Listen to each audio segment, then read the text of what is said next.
Daredevil Born Again is not holding back with its 4th episode. We start with a get ready with me from Bullseye, my favorite TikTok wholesome creator. He makes his bed, heads to the diner, and downs his favorite milkshake. He makes a quick call to invite his friends over. Just kidding, it's the task force and he beats the bloody hell out of them. The most telling part of this whole endeavor is when there's just one customer sitting at the table with a scared dog and they're both just like, please don't hurt us. But Bullseye's just so confused. I'm the hero here. What's there to be scared of? And he leaves his literal mark on his way out.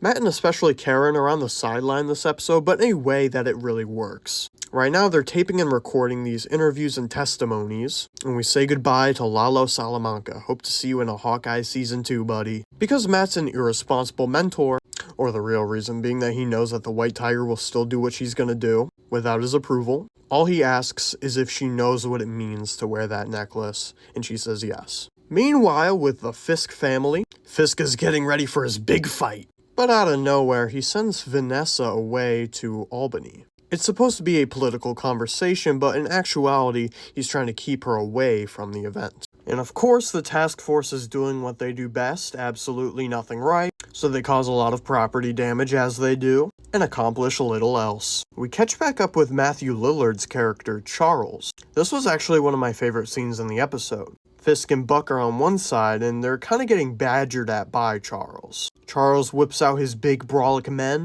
and Buck's hands go up, but Charles is a little too cocky. He lets him put his hands down, and he shoots. Matt decides to suit up and go undercover as a member of the task force. At the scene of the crime from Bullseye, he uncovers this coin from Bullseye's time at the church in episode 2, and it serves as the perfect not even excuse for Matt to finally go back.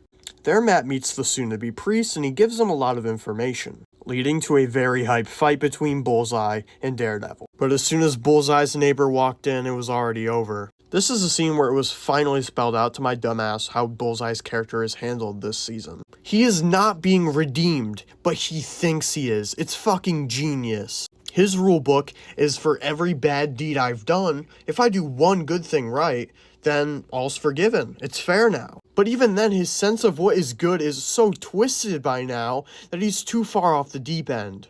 He ends up getting away, but it's time for the main event, baby, the Wilson-Fisk boxing match for charity. This whole fight, Fisk is just beating this dude to a bloody pulp and the crowd is just cheering him on. Love the hat detail, by the way. Very accurate. But once Vanessa was brought in, the whole dynamic changed. And Fisk gets even more brutal, beating him to the point of assumingly death. And BB's the only one who looks at all